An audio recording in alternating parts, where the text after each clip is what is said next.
levate. Iko. Ia vi che kisi. Ichi mi. Oui, mais vous levate. Magi. Pere nena me asika be no le ma we amize wa no. Pa bueno. Se ne kere nu na wa le jollof kere. No, na wo levate. Ka o ko ma ge. Wo ma ge me ma. Ma ge. Ve no tu ko me nina. Na wo gbe na mo tu ko me na ti amosto wo we na. Ọkọ mo be to ko o tu jere ibo. Be yi ro pa we na ide ni alu woni ya fe wo na wo. Ya fe we ne ko. Wa gan mo mu. O siri zero mu yere na. Ko, eze Nigeria na gi mi na no. Ko.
Bauji, mo lọ́dọ̀ na ti do ri ku ye meme. Nko be wa ko to ba we. Ye ku ye meme. O wa jolo. Ndo na. O meme la ko bi na.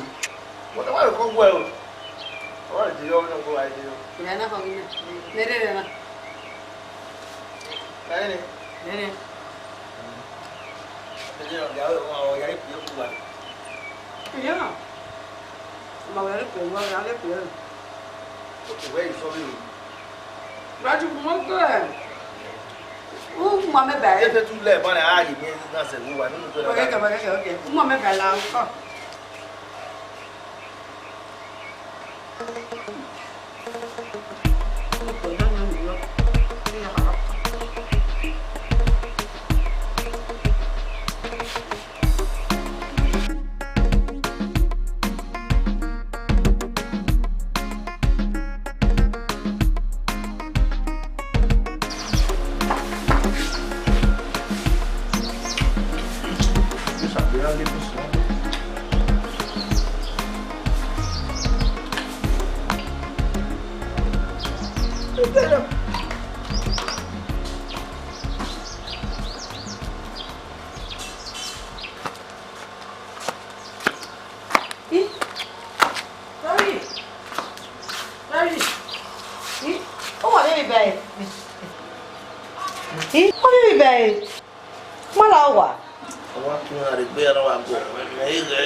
Ene panatene miukba.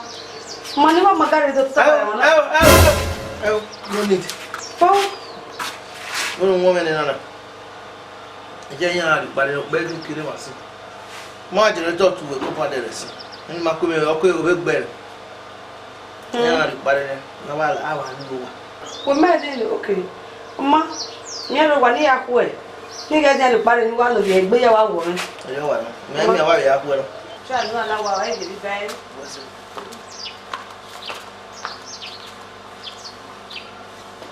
Okay, urupa mai.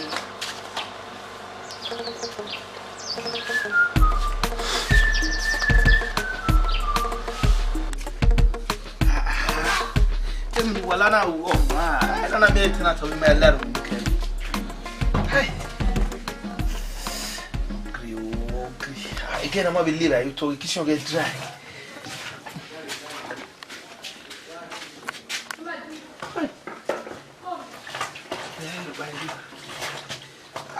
wala na una ma. Mai. Ora ti ama magani tutako eh.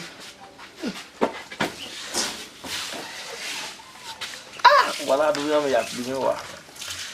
Dele toma eu fico bana lá, o que ya fi a we domino, vai do tubo me boele. This girl got come go kill you. Eh? Ala ke do stage na simi ana wala wa live na. And da gba le tenant no mo mari ru mo. Odo ba me mana wa wo me bu me ne wo.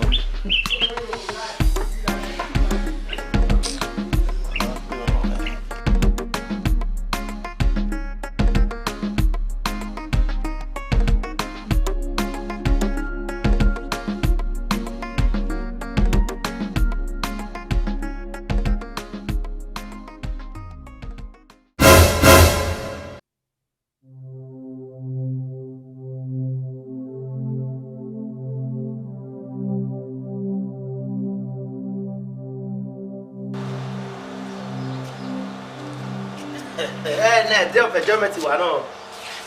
Enjoyment. Bravi. Enjoyment wa no. O wa flash wo wa. Me pe ni kiri mi sin. Ko. Ameli we won bo bote. Me we wa fata me te wa la jani hiando de na. Iye fata. Ça va bien. Okay. Yeah. Ko we bisia. No, mari be se no le va sa tu we wa mo fata na. No need. E wa sa o we na. Tell no ga mais sabe de dia. Me yeah. Wow. Tota we na wa ni sha wako. Gay. Ateme. Eru mi wa na we compound na we. Wo wa no ja ko we ni no free ni. Eternity no do mo no we ama we ma ya mi o boy.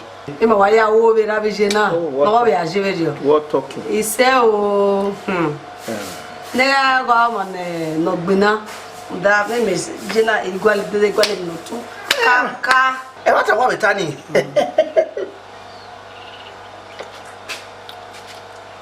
La secreta, vai. Secreta. Saberia, vai nem do amo, vai foto me go ya do. Ego me ya do, ego we. E fe wo ye. Yeah, tara we go ego mo ya do. Me na wa work. So we na tap I don't here. I ko le ro yo. It's a free day. Ugbe go no nya wa o mi no ma ri yo. We yo ni ba wo. Wala ro. De ba we le.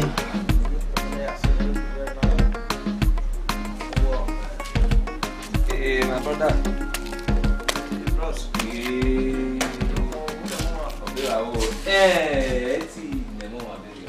Ema we stage ya. I'm the cat cab yes. We la nga tama me no de we irumo ba free no.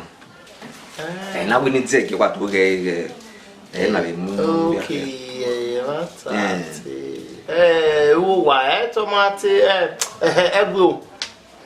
Wo ba ha still you ko ya. De me de phone. Oteme aye gbede mu ya mu eri phone e ku van eh ya ye gbako ri ni hu. 13 children. Jesus. 13 children. Only why 16 e mo pate free we wan. O ta ma me we ru mo pa no. 13 plus 3 16. Na no ba he mo pa ni nwere o wa ta ma be no wa na ji be no wa ya nyi bo pa. O wa leru egbe. Na we mi ai se no ba ne o eru mi na ifon isetin ga ibi melele o we ten at kire. But very sorry. Oh, that's good. What is that? My brother, very sorry because who ga gi roni ha. O die na liti. Wa we no pe no ko tin agbena yo no nyawa. O we no ko ro die ware to ka no gi. Eru mi nata menu de wo free ya. Ya no ko no re go gbe na ri o ma ri wa ri ere no gbe na wa pe. Ere wa ya ne. Ogbe na. Here do eri ma be gwalo wa de do. Wa da me go wa na my so bo. Te wa like ni no wa. Very sorry Agi bale ya ya wa itegbe ni be ka ne yi. We may go where they know what my give is so bo. Why 16 we make na you 20. La ya imi be odum odum bo. Wa me agwa do ma study that street do wa me new asere wa. Wa like o wa na. Wa to ala ku we support. Mother dey ba. Mama, Abi bai wa be me to wa ni ara ni. O ma o de gba lo won e di. We ma mi e tun na wa la le no goro pa odo. Sado po ame. Udi o 13 children plus 2 wife 50 with about 16 one room. We are take okay 13 children no go go me by. Any tenant no can let room ni. O ma na mo gbero ya akoko me bag gbe. Ella wana o be lo yo ya logo me. Oui, ah man, I didn't say 13 children. I know my come every all you be like by. I fear you. Oh God.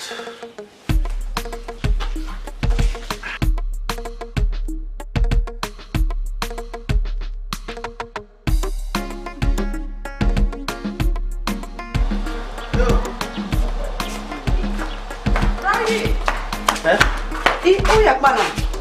Mother de bibi ma ka be yaso bo no ro ke mu. Bare de yori wa ge na we. Abi boss me ya fe avi ba ro la jane. Ni Meta we here joven. we ya yo. Ena ki.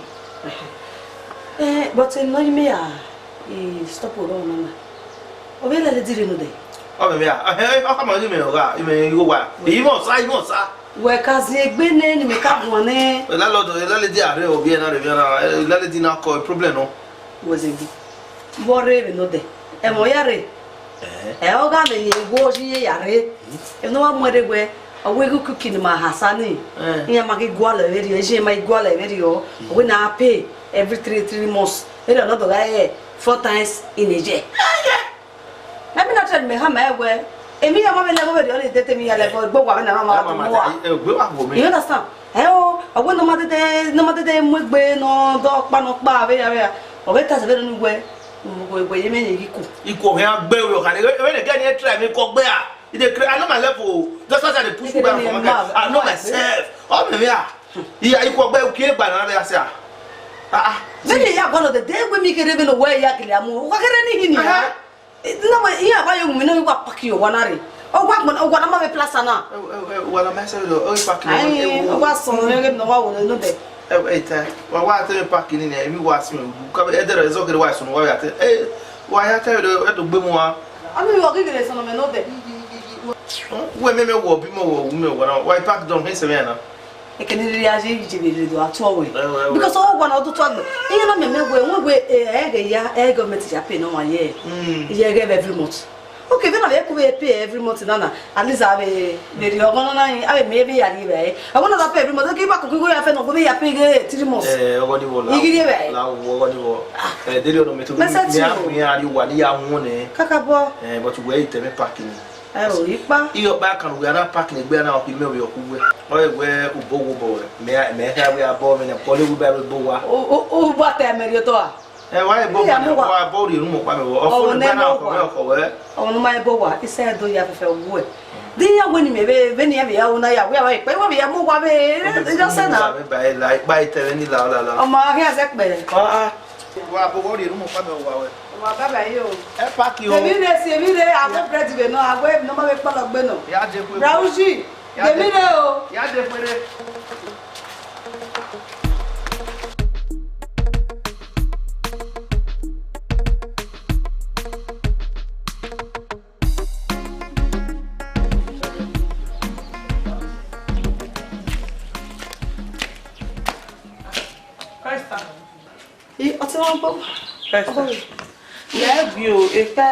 Somebody near a room to rent it. You say your name, ma don't you be available? Somebody. Okay. Yes, already available. Why ro? La ya te ya. Sure.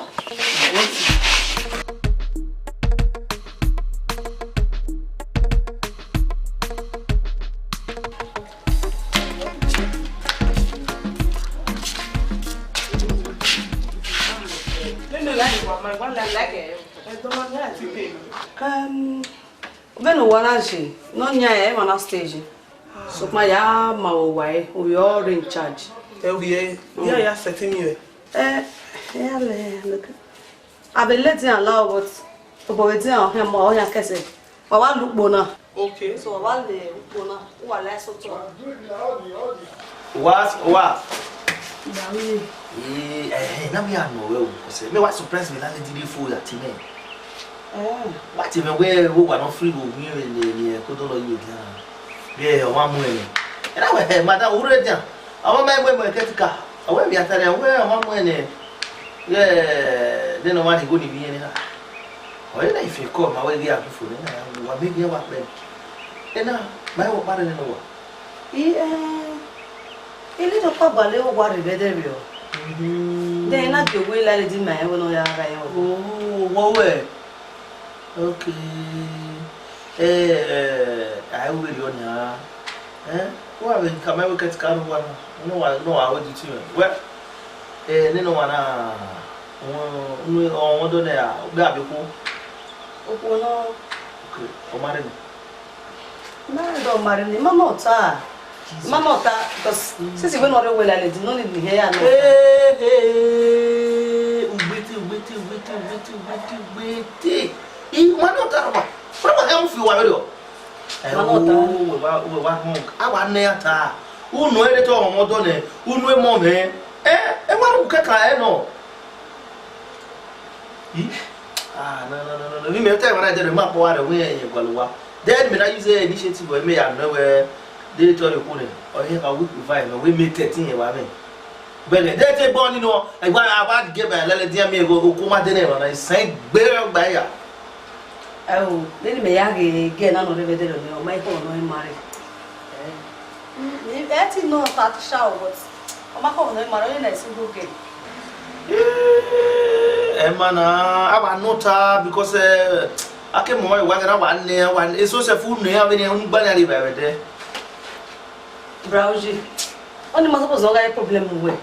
E já de boga ela de no yo do ni ya no tania ni suppose ni no in fact yake mo wane marima wase na wazo ya tawo sapa no wa singuleti be nutani say ya fe no me ya ge no le baye nuda me ko ale ge no de selofi ya de mama put be joshun ami de poti ya gini wa ge so e betu yo ma ya ye mu di abupo e di amune o e no ko ni mu ya le ye be wa poti madam put her body put ring put run about e pe mu ya me gbogbo wa we me de no we no le baye me browse we du gbo no le o ya ri ko be se o lady ni onare ohun omo ko omo do omo mo oni ma so ko sa no ko sa no so fa mo ha sa ne le di yege ani o le di o ke ko tenant ma o ga le ra ne ni mo na be fu bo kere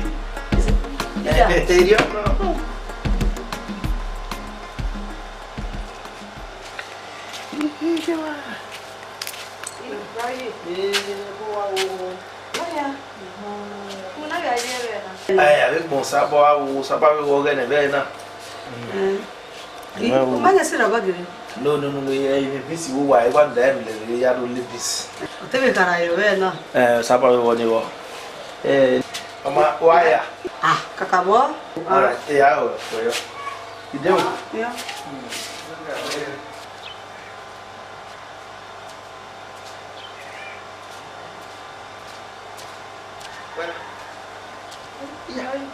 why you wasn't adi no mu ori na ibe cutting wa the girl ne yeah that's good ye you there o we de kibo we o we de kin here ade me bai odo le bai tena ti no ma wa no wa na wa gwa nice neighbor aka wa no no ko ja ko ma na wa gwa wa na gwa this way wa odo le na no ni me ya le bisi wa ko iru ta fo no se Rauji be dare na ya to le wa bo wa ni ma ya le bisi wani mai no boy akwa ni gba do ta ko Rari ya le bisi igi o ye bisi ni ne lucky baby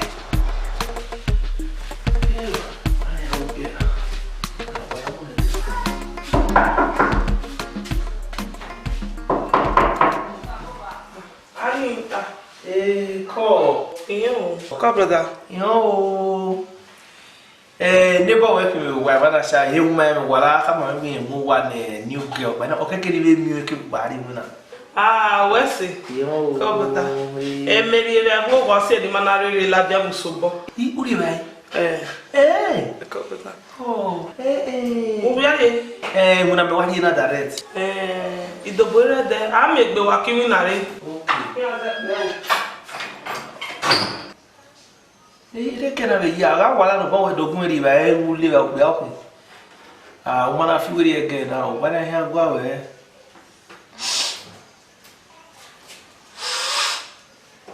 Okay, o mana fi we go ado.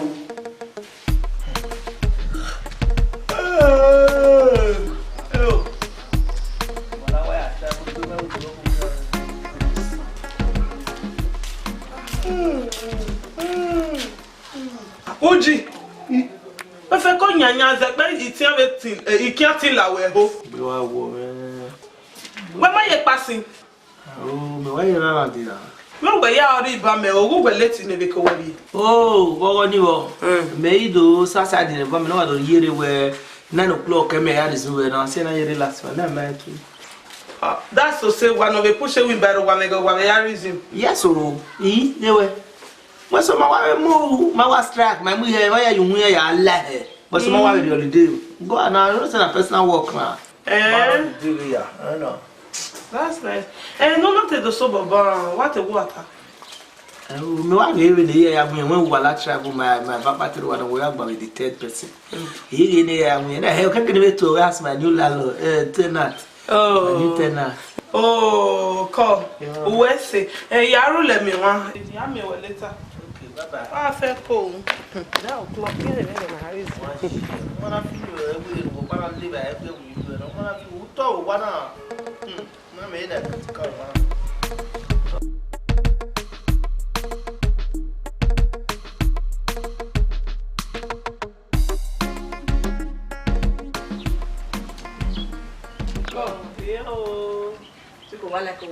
Kakabo gano igele wewe ya ye o wa lagbe wa won mi o se ti ru pu yo to ha nínú ba na gba se won ta mi mege tenant akekan ro me jaji ya ba mi ogwe soke me na agba lo wa baba o gbe ke wa le passage bi e ka lele ya ni gbe yoko wa passage e bi ke 20 iya wa ro wa pa ilako wana se yo ye we ilako Mana ye video. Ala kere egbe otele ni no we ipa re oji pe ta ti o wa gbo Brother yi. Brother yi o ma gbe na. Ona he ni. Ni make ya ro wana. Ima e brother yi. Azin wo wana ma we me na go vera biji. Ma we mi ku gbe na ba ni ele me mi. o ma be olu da me no ka me kesi kan wa ru da wa we na le ni yan ile ni me ma ni anything embarrassment to wa Brother ji video. Ya wo wa mi ni. Ni ale ba me mi ale yin. Imo wa we me na anything no ni ma like o ta ma ni me ma like mo ta ma ni ma ya we yo ka ke no je na we lo wa no na o be ma se o so wa ya na we like we on wa be dey peaceful o me le ge me re boye ni no ton igba fe ko wo go me hian o me le ge won ni so be to abere ni we on morning awa we dey ku gbe wa na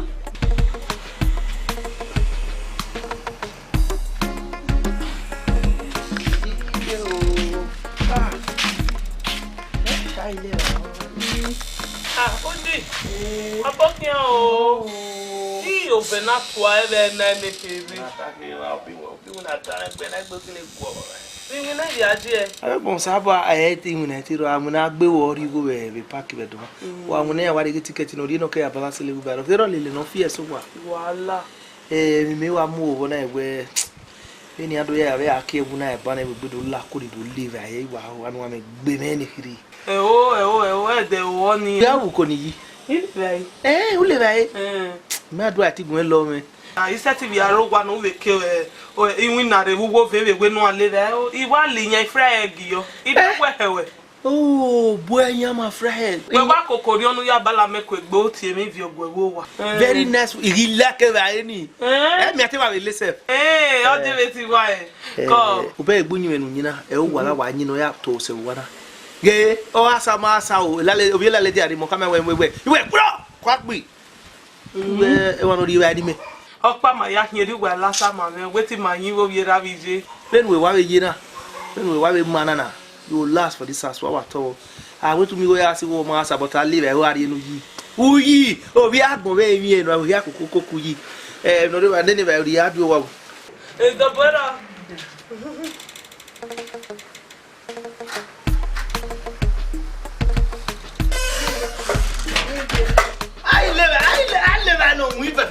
Penny. You do that. You may want to just show them.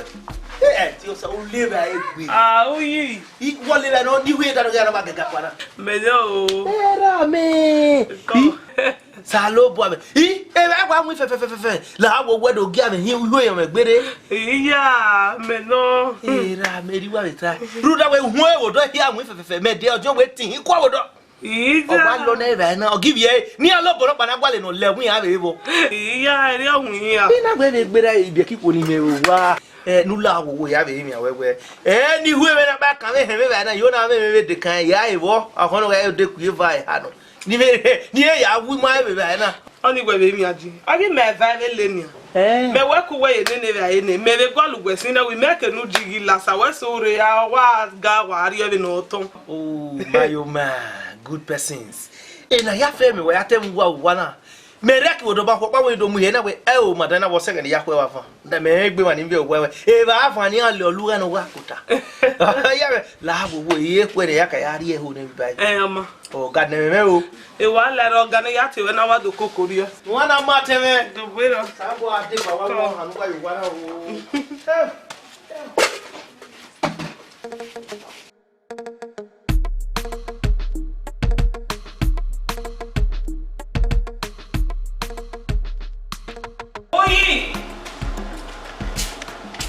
Oui. Maintenant, il est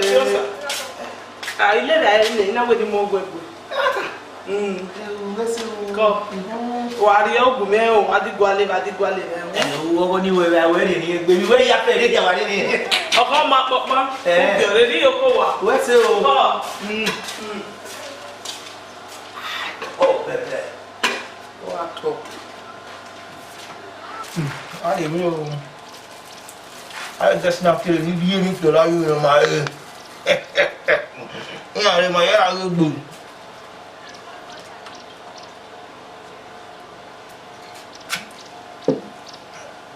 Samuel wa ko de boy e gan e ju e pe mi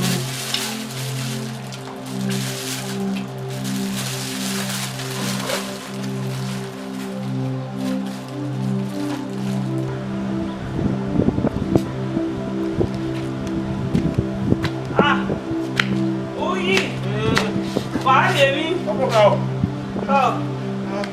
la mare ne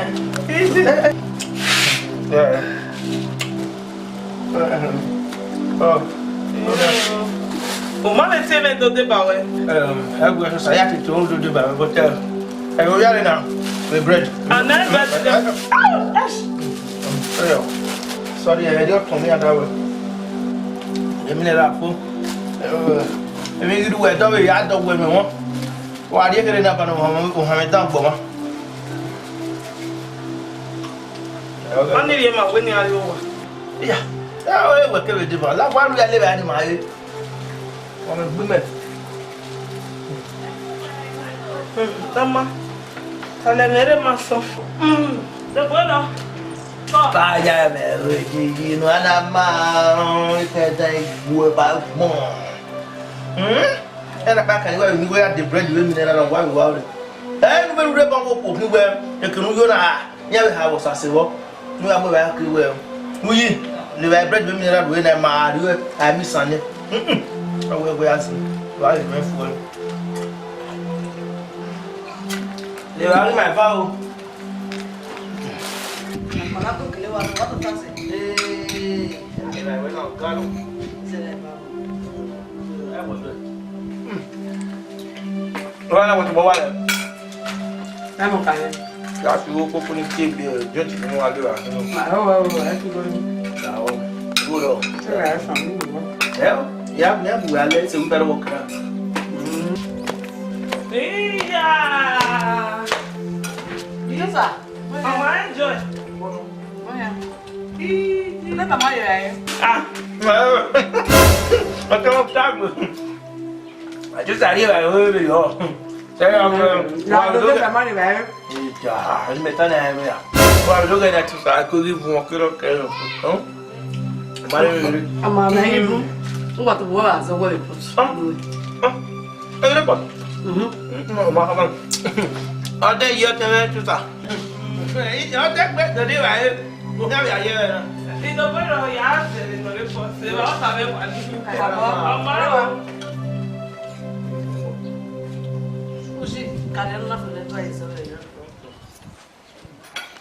Go. What did he come on the wood in the Monday? Monday, Hey, Jesus.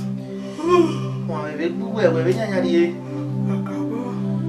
Hey, my wife here.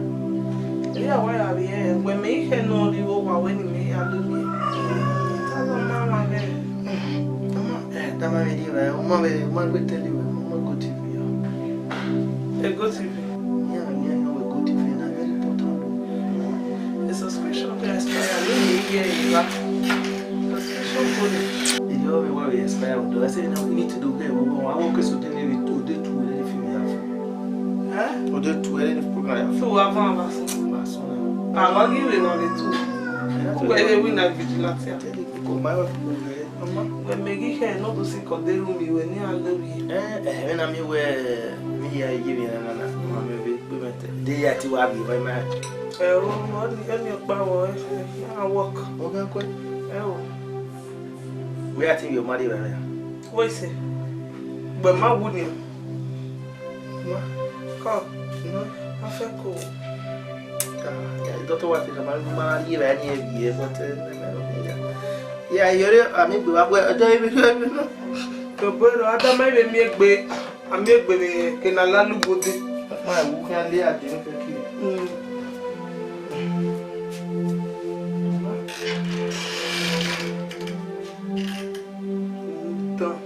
do total gbẹgbẹgbẹ wọn ọdọ yìí wọn lè gbó yẹn lẹwà total rẹ wọ àgbẹgbọ kàgbẹ.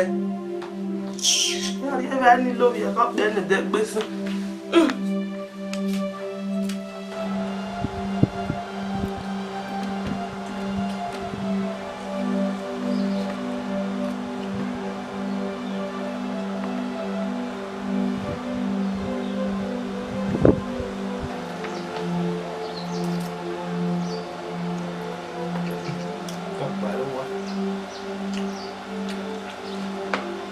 Guess me not put it.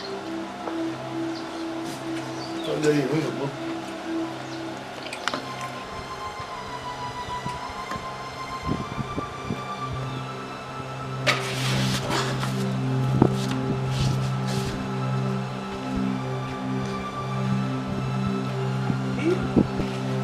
Yeah. What you want to go?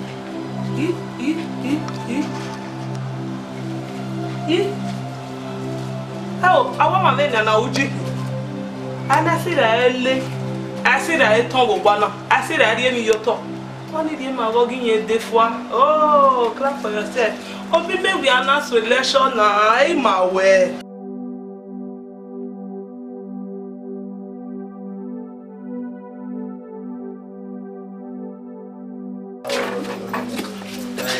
Yeah, also no. Chavo ya wabeje ya ihe pegbe na mi kere ni e tu wisi keko hin agbe tu skeka no baba gba ni ayo bogo edegbe tu wisi gba ni baba ma ya wa misu wa kakabo especially brawi ma we misi we abi ma misi we se ko ihe pegbe den je me na gina ti me ihe chavo baba na keke nu ya won ni ya ti won so won wo e be gbe no je ta ma we ko Mo he wa miss we se o. E no zo bo yi me wa ka bo miss we ka bo. O pe ki pe we na mi re kiri mi re pe ba nu le ni. No mu fe no ye me ya aro abi na. O da me sha o. De tu we wa ti tele ra yo to tu wisi ni wa gbe na ni mi ayo kere. oruparo e worry ya misu wa kakabo but uke we ibere ne si sọ̀rọ̀ wa no ga gba o we wo le be ti sabi kakabo unu e ni necessity coffee Ye me o. maro gba ni maje na gegbe na mi kere ni e ro Você iria ageba uzoleva. E atiri vai, kere no. Ah, esse. brawi e Ba dia ye me me we ada bi yo be ba ye me wana. Ya so ese pa. suwe ijaru de be wa gba o da gbogbo o ese o si ma o wa ro da ma bu ji egbe o ki ma me just we kere ni Me ba we ayi travel na me fie gu bari me ade wa Yes well when you go wa ya te when you so papa ni set se mi ni u ai mama u de de o we ma ya o ko la fe ko wa le o de de yo o rio bo ho we Baba yo ide o ya wa stress afeko wa rihu ogi o bo o mai hera mai jue lórí e yo iba gbon o di de gomege o mo wa ara gbon o ge le de fois e bi no ma kwa mila ti o de o ki o ho e mu no me si o ma adenu dogu ebo we nya o wa nu wede nga ize gunye we o me this one e to me ko a ye ize gunye we e to wisu wala we hin agbe o de na 2 years iba we ize gunye we nyu we ya kan sira a we wa de na skeleton e bo ha we ba ku e problem we mo ku we